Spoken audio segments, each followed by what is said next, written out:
प्रिय बच्चों, UP board के कक्षा 11-12 के बच्चे ध्यान देंगे। ये हम पार्ट नंबर 3 ब्लड सर्कुलेशन का आपको ये नीट संबंधी कुछ विशेष बिंदु प्रश्नों के उत्तर को हम लिख भी दिए हैं, आप नोट भी बना सकते हैं। और मैं इसको समझाने का कम समय में अधिक चीज देने का प्रयास कर रहा हूं।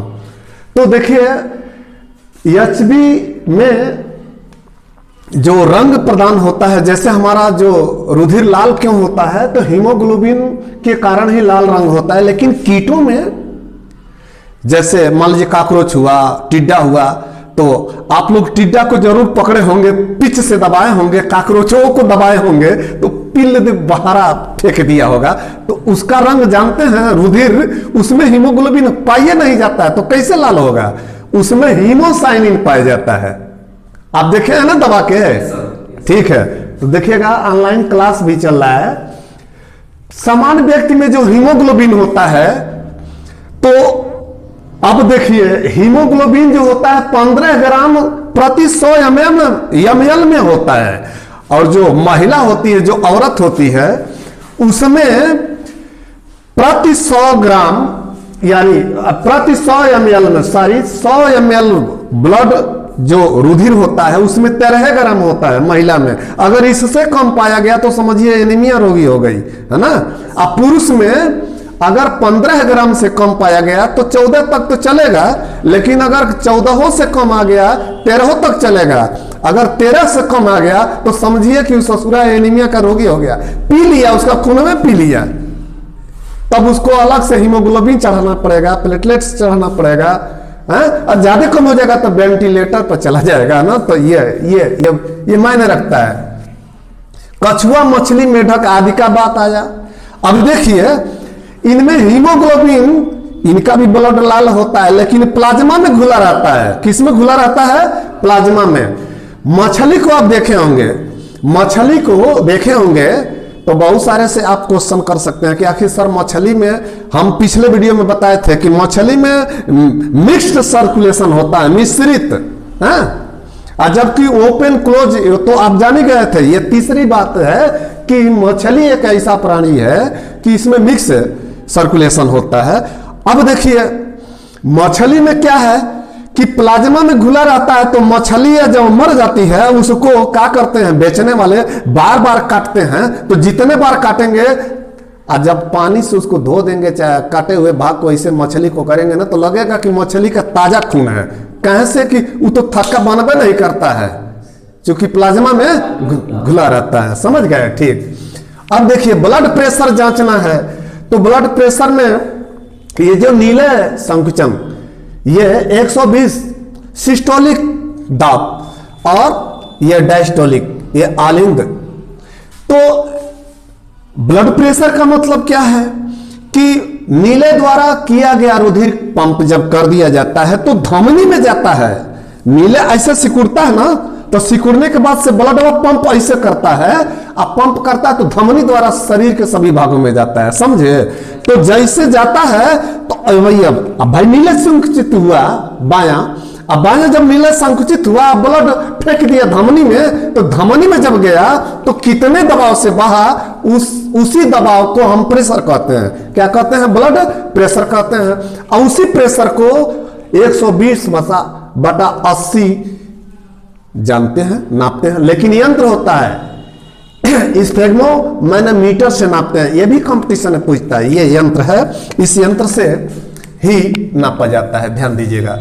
अब देखिए, WBC की अधिकता अगर हो जाता है तो डॉक्टर पैथोलॉजी में ये जब जांच होता है, तो अगर बहुत अधिकता हो जाती है तो ल्यूकेमिया हो जाता है। ब्लड कैंसर इसको कहते हैं, ल्यूकेमिया। अब WBC कमी होने पर क्या होता है? ल्यूकोपिनिया। याद रखिएगा, यह भी कंपटीशन में पूछ रहा है। अगर WBC बिल्कुल कम हो गया तो ल्यूकोपिनिया हो गया। अगर WBC बहुत ही सर्वाधिक मात्रा में हो गया तो ल्यूकोसाइटोसिस रोग हो जाता है। तरह तरह के फोड़े फुंसी हो जाते हैं शरीर में। बच्चा को देखे होंगे, छोटा बच्चा को जहां नहीं तहां ढिमलाते रहता है, कमरिया के नीचे से लेके पूरा ठेहुनुआ गोड़ वाले सब चकत्ता चकत्ता फोड़ा फुंसी पिल पिल बहता रहता है। तो काहे का हो गया कि यानी कि इसका मतलब कि उस छोटे बच्चे में ये ल्यूकोसाइटिस के प्रभाव के कारण से जहां नहीं तहां घाव बन जा रहा है, फोड़ा फुंसी हो जा रहा है। आगे देखें, डब्ल्यूबीसी के ग्रेनुलोसाइट्स, डब्ल्यूबीसी का जो प्रकार होता है ए ग्रेनुलोसाइट्स और ग्रेनुलोसाइट्स। ग्रेनुलोसाइट्स में केंद्रक युक्त होता है भाई, ठीक, जबकि आरबीसी में केंद्रक नहीं होता है, डब्ल्यूबीसी। यही कारण है कि देखिए एक चीज मैं आपको बता दूं, अगर केवल आरबीसी आपको दिया जाए चेक करने के लिए, उसमें डीएनए चेक करना है, तो आरबीसी में केंद्रक होता है? नहीं होता है। केंद्रक होता है? नहीं होता है। ठीक, अगर जब केंद्रक नहीं होगा तो उसमें डीएनए नहीं पाया जाएगा। अगर आप ये देखिएगा, कंपटीशन में कई बार पूछा है कि हीमोग्लोबिन से अगर डीएनए जांच करना है तो जांच होगा? नहीं, क्योंकि उसमें केंद्रक है ही नहीं। केंद्रक जब भी है तो प्लेटलेट्स में है और डब्ल्यूबीसी में है। तो डब्ल्यूबीसी का प्रकार भी हो जाता है। अगले वीडियो में हम इसको बड़ी कायदे से देंगे, क्योंकि कम समय में हमको बताना है।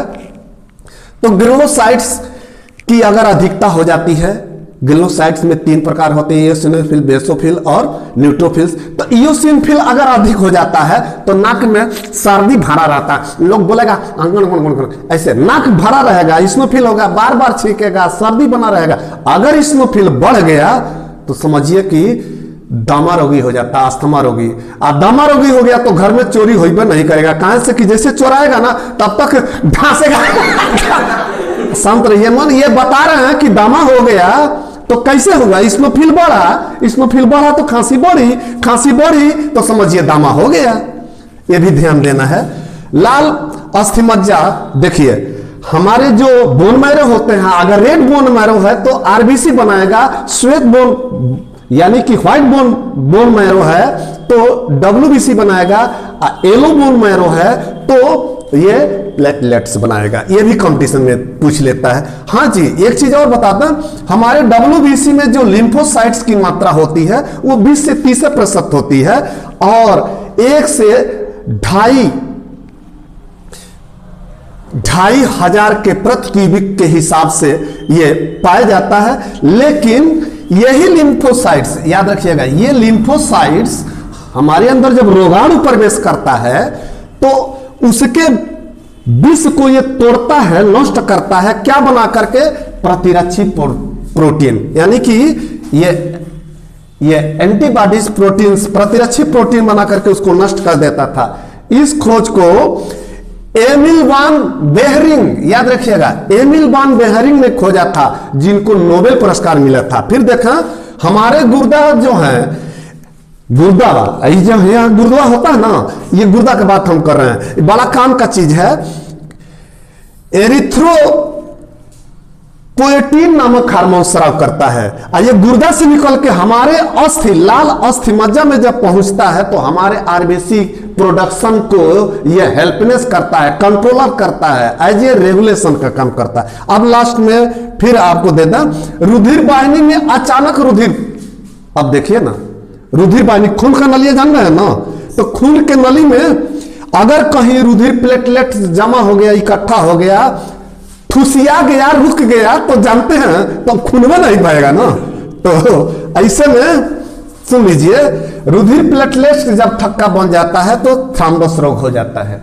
अब खास करके ये चीज, एक चीज और आपको बताते हैं, हिपैरिन आप सुन लें, हिपैरिन ये भी हमारे रुधिर वाहिनी में बहता रहता है तो ये खून को थक्का नहीं बनाने देता है। लेकिन जब बुढ़ापा आता है तो ये हेपेरिन कौन बनता है? क्योंकि हेपेरिन को कौन बनाता है? लीवर बनाता है। कौन बनाता है? लीवर। अब बुढ़ापा में लीवर काम नहीं करता है उसका, हमेशा जब लीवर काम नहीं करेगा, जैसे जैसे बुढ़ापा आएगा तो कोई फिर मग्गा लेके दौड़ेगा तो कहां से लीवर काम करेगा? तो इस नाते तो ऐसे में धीरे धीरे ये क्या कहते हैं, प्रसंचारित होता है। तो जह नहीं तह झंझनाता है, टनटनाता है, टनटाता है, तो कहता है बथ रहा है, दुख रहा है। लेकिन अब रहा सवाल कि अगर ये प्लेटलेट्स थक्का बन गया तो वो आपको रोग बताए हैं। अब आते हैं अगले क्वेश्चन में, लसिका जो होता है ये तरल संयोजित उत्तक होता है, ठीक, फ्लूइड कनेक्टिव टिश्यू होता है, इसका भी परिसंचरण होता है। लसिका एक प्रकार से समझिए, लसिका अंग द्वारा, लसिका गांठ द्वारा, टांसिल द्वारा, थाइमस द्वारा, ये हमारे ही रुधिर द्रव्यों से, ऊतक द्रव्यों से ये खुद रिस रिस करके श्वेत रंग का ये होता है। इसमें WBC की मात्रा अधिक पाई जाती है, लेकिन इसी नाते ये लसिका सफेद होता है क्योंकि इसमें RBC नहीं पाया जाता। लेकिन यह भी कीटाणु को मारने का काम करता है, हमारे शरीर में गश्ती सेना का काम करता है, एक प्रकार से समझिए प्रतिरक्षी का। अगर लसिका गांठ जो इसको बना रहा है, अगर कहीं ये फूल गया तो ये टांसिल हो जाता है, समझिए। हाँ, तो और कहीं फोड़ा फूंसी जो हो रहा है तो ये लसिका क्या करता है, मार मार के साफ सफाई करके ला करके सब पस मवाद ये बनाता है। ठीक है ना। आप देखिए प्लीहा जो है, कहे थे पहले वीडियो में कि ये कब्रिस्तान का काम करता है, लेकिन यही प्लीहा ब्लड बैंक का भी काम करता है, समझ गए। ब्लड बैंक, जैसे मान लो, सुनो, ब्लड बैंक का मतलब कि तुम्हारे शरीर में 5 लीटर ब्लड है, अगर आधा लीटर, माना 1 यूनिट आधा लीटर निकाल दिए तो कितना बनेगा, बचेगा 4.5 लीटर बचेगा। बेहतरीक है। अरे आधा लीटर निकाल दिए तो 4.5 लीटर बता रहे हो, ऐसा नहीं है। देखो हमारे शरीर में अगर 5 लीटर है ब्लड, तो अगर 1 यूनिट निकाल दिया, माना ये आधा लीटर निकाल दिया, तो 5 का 5 लीटर रहेगा, क्योंकि ये है ब्लड बैंक, ये तत्काल ब्लड को रिफ्रेश करके फिर हमारे शरीर में उतना पूर्ति कर देता है, समझे।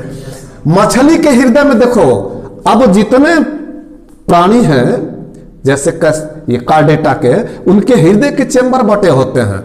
मछली के हृदय में 2 ही कक्ष होता है, आलिंद और नीलय, लेकिन जो ऑक्सीजन रुधिर होता है वो हृदय से जाता है, ऑक्सीजन रहित रुधिर, सारी उसमें ऑक्सीजन नहीं रहेगा, ऑक्सीजन रहित रुधिर हृदय से गिल में आता है, गिल से तब शरीर में जाता है, यानी कि इसमें एक पथीय परिसंचरण होता है, बड़ा इंपॉर्टेंट होता है, जान लीजिए।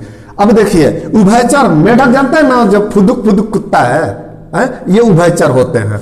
फिर सरीसृप, तो उभयचर में मेढक का बढ़िया उदाहरण दे रहे हैं। सरीसृप में देखिए, सरीसृप में केवल मगरमच्छ को छोड़ करके, क्रोकोडाइल्स को छोड़ करके, जितने सरीसृप हैं, जितने उभयचर हैं, 3 कक्ष वाले, हृदय में उनके 3 कक्ष होते हैं, 2 आलिंद होते हैं, 1 नीले, यानी दायां बायां आलिंद, एक ही नीले होता है। अब देखो क्या होता है, दायां आलिंद में अशुद्ध रुधिर आता है, आने के बाद से जब फिर दायां ये आलिंद, ठीक, अब दायां आलिंद के बाद से जब वो बायां आलिंद में आता है, अब बायां नीले में आता है, तो आलिंद और नीले जो दोनों नीचे वाला है बायां करके, ये मिश्रित रुधिर को फिर शरीर में पंप कर देता है, तो उस समय गिल और फेफड़ा से होते हुए त्वचा में चला जाता है।